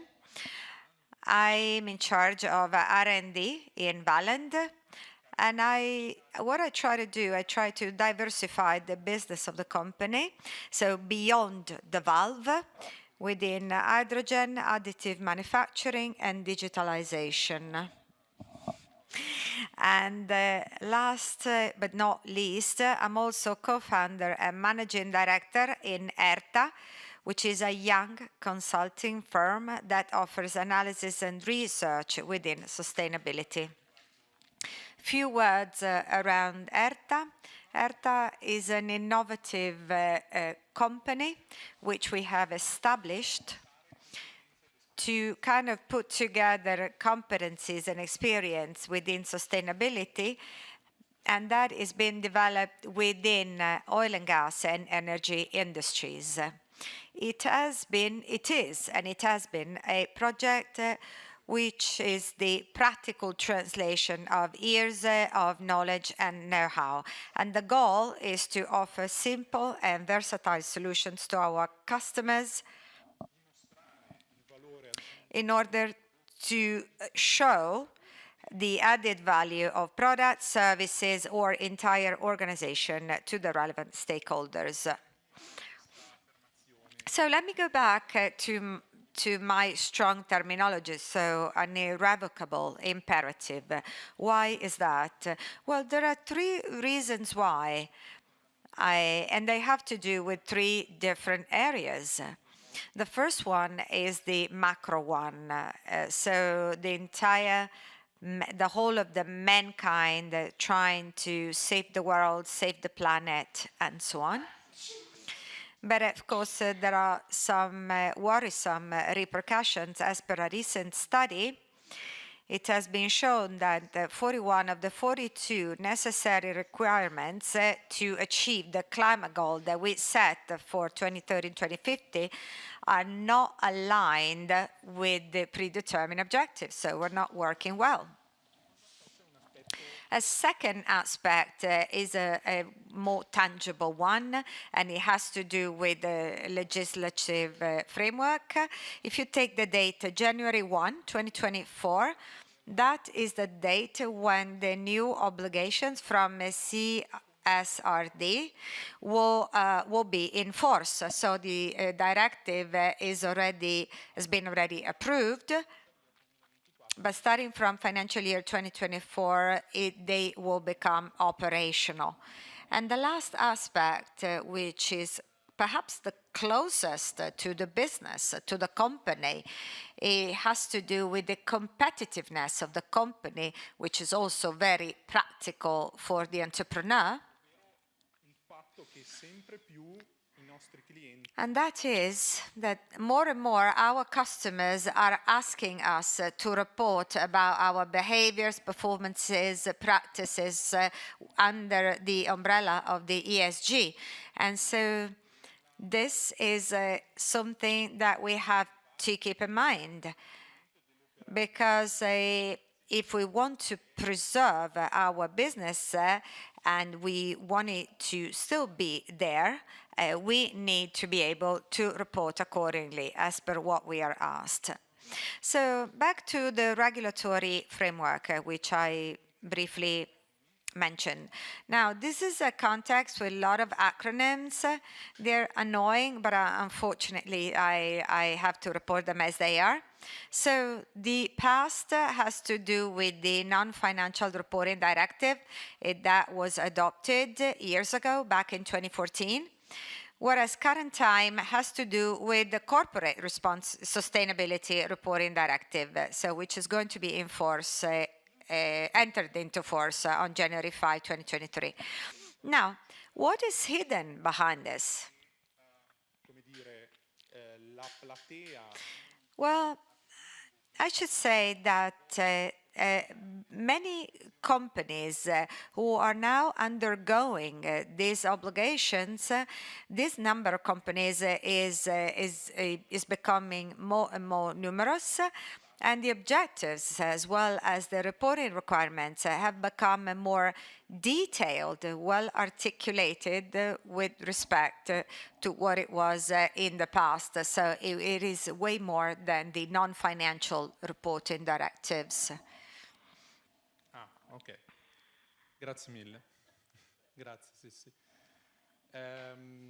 Ok, quindi siamo a cavallo di questa transizione. So we're now in transition between the old directive, the past directive, the new directive, and the, let's say, the expansion of requirements for the reporting activity.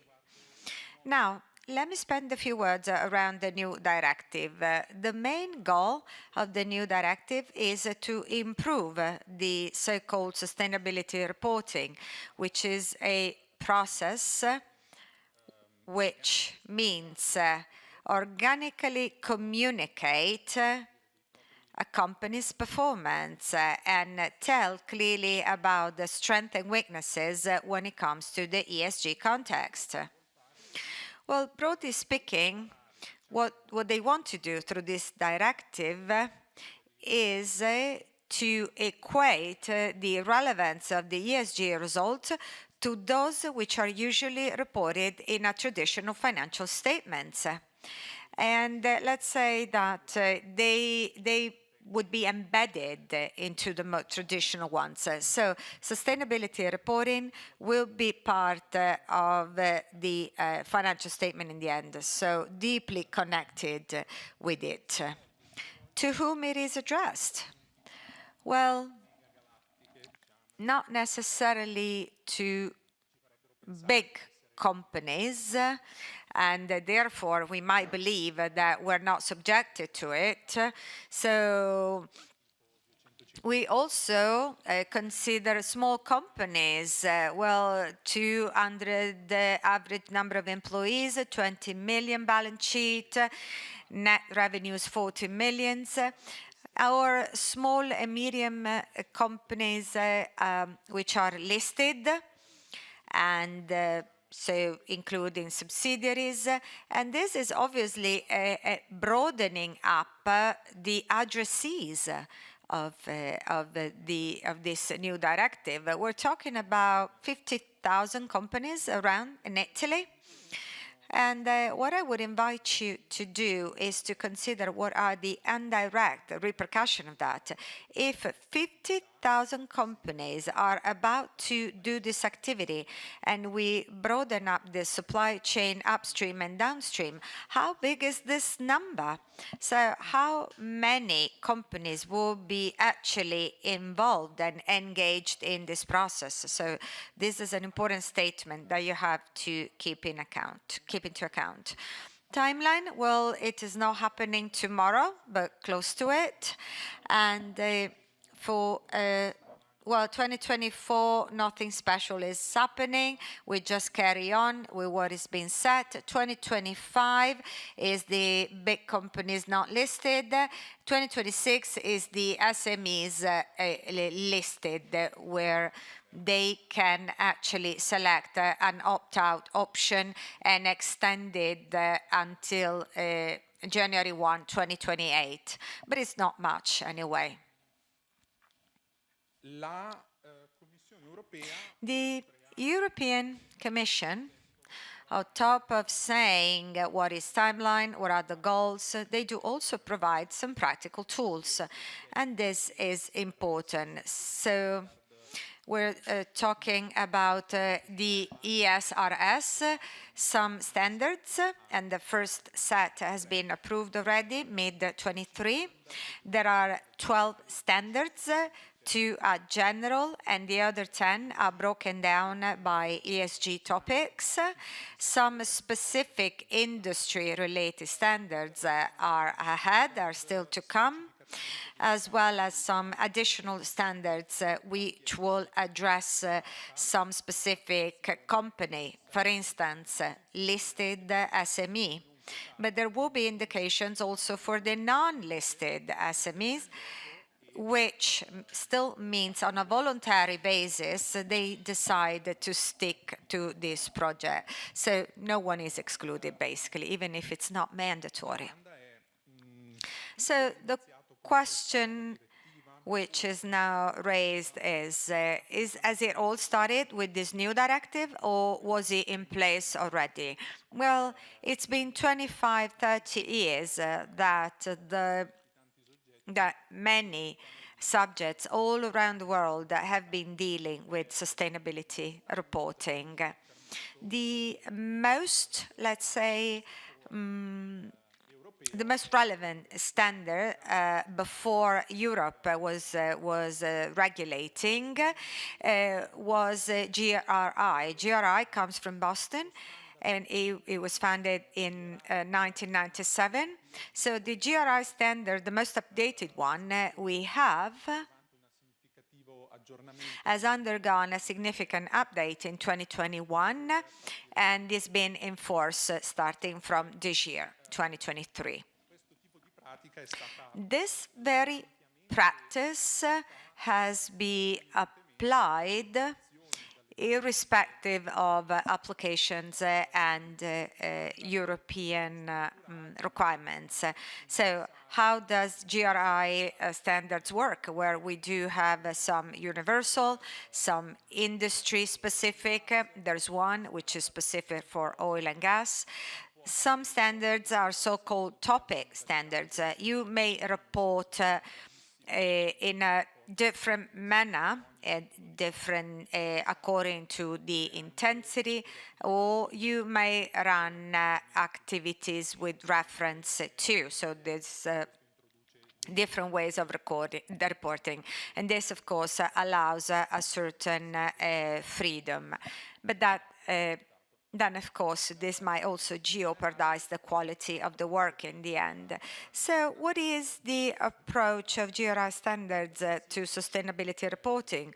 So the company will be in a roundtable. They will detect the stakeholders, and they will engage them and bring them on board to understand what are the topics where the company might help about, and the other way around. So it's called the materiality analysis. And once the material topics have been detected by the company for the sake of stakeholders, at that point, the company will identify KPI, will measure KPI, and will, let's say, develop a document which says the whole story about this, and we tell about the company in all of its, let's say, aspects. Well, almost drawing my conclusions, I'd love to draw your attention onto this document. So, new directive, new technical standards. The process was already in place thanks to GRI.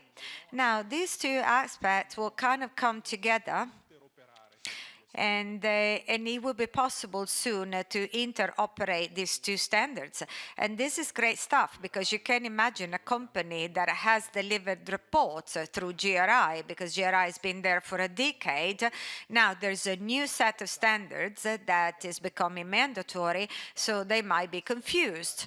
So the promise is that there's going to be interoperability possibility. So therefore, one type of disclosure will be equal another one, so that there is a very straightforward process, especially for those companies who were used to do so. Let me give you a practical example, a concrete example that has been applied to this Valent sustainability report. It refers to the 2022 financial year, and it was presented with reference to the GRI standard, and also in our oil and gas associations have come up with specific guidance. We have APIECA with API and IOGP for these specific processes in our industry. And if you wish, you may click on the link or copy that link and look it up.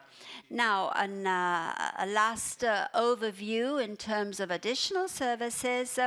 We have the sustainability reporting for the ESG category.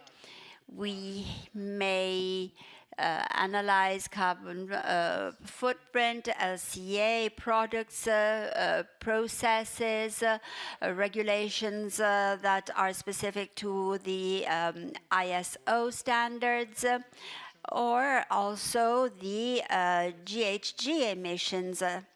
So as an organization, we can really work on all of these aspects that are integrated in the sustainability reporting, because these are our very, very important components for the environment.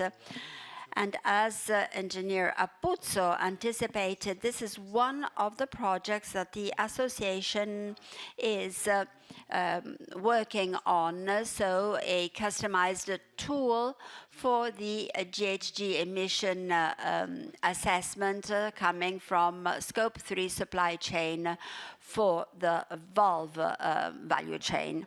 And that was it. Thank you very much for your attention. I'm here if you have any questions. Grazie mille, molto interessante. Well, thank you very much. Very, very interesting. And the complexity level has increased more and more. Complexity is always there. If there are questions, observations, or remarks from the people in the audience or from the participants who are following online, do raise your hand. Virginia has her microphone. She's holding the microphone. Do you have questions? Yes, I do. One is from Mr. Tornaghi. In your opinion, which is the most probable sector where hydrogen will be applied and used largely? Ooh, what a question, $1 million question. So I do not have data, so you can only answer when data is available. So maybe in the distribution of natural gas in the cities, because Italy is #1 for distribution of natural gas, and also because it's the simplest place to start with. Let's start by eliminating a part of methane from the fuels. But also another possibility. In automotive, the first group of automotive, Toyota, does not have a project on electric cars. They only have fuel cells, whilst Tesla is focused on electric cars. So this shows which of the two directions have to be taken. It depends on costs and on sustainability. When technology has an accessible cost, that is where we should go to. And this is the next question, in fact. Is it better to have a hydrogen car or an electric car in terms of mobility and sustainability? Prima cosa, Well, once again, first aspect. We are used, to move very easily. We can go to the gas station and cover 1,000 kilometers, and then the car is cool in the summer and warm in the winter time. In the electric car, you have a range that is set and that you have to drive wearing your coat in the winter time, and if you want to use the air conditioning on an electric car, you will have a range that is more limited. So we haven't found a mechanism yet that will allow us to have greater capacities in our batteries, but studies on superconductors are underway, graphene is being studied. So once these aspects are better developed, maybe even the electric car can be a feasible project, but it's not easy to give an answer on this field. Now there's another question for Alex Giorgini. How will reporting procedures, how will they change when the CSRD will be enforced?